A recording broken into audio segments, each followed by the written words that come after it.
大家好，欢迎来到老猫爱看书频道。今天要介绍给大家的一本书是韩嫣写的，老猫最爱的作者韩嫣。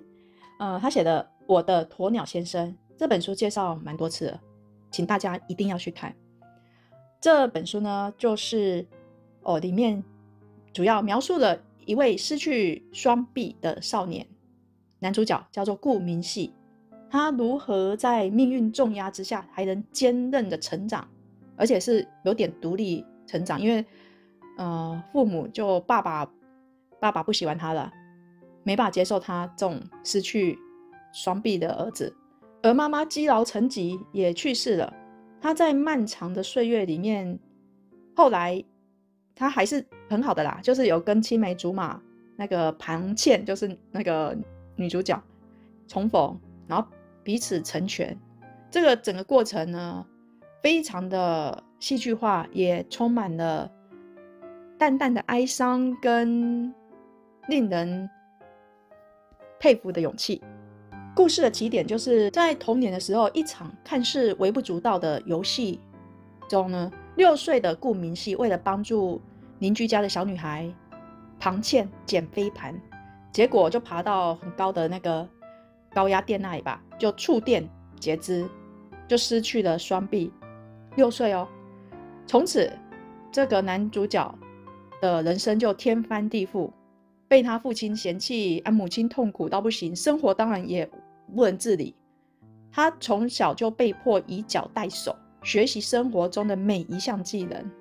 尽管如此，他也很少自卑啦。他坚信自己能够如同鸵鸟一样，虽然不能飞，却能够以强健的双腿奔跑于世。他的坚韧、自律、善良，就是这部作品真的是很精彩的地方，其实是主要的精神所在吧。而顾明细是有默默爱慕庞倩多年啊，即便庞倩其实是他意外的这种算是间接关系，可是他也没有怨他哦。两个人从小学一路同桌到高中，彼此的扶持陪伴，中间是有误会，然后也错过彼此蛮多年的。所以他们分离了几年后呢，在某一个时刻他们重逢，庞倩终于理解到自己对顾明细的感情，那主动去找他，然后追爱，携手面对人生。这一段感情不仅仅是爱情，而且他们其实是建立在平等、尊重和相互很深厚的心灵羁绊上的那种契合吧。小说其实不只讲爱情啊，爱情的成分反而比重不是那么多，更深入的探讨了亲情的压迫啊，还有亲情之间那种因为失望而产生的一些比较冷暴力啦。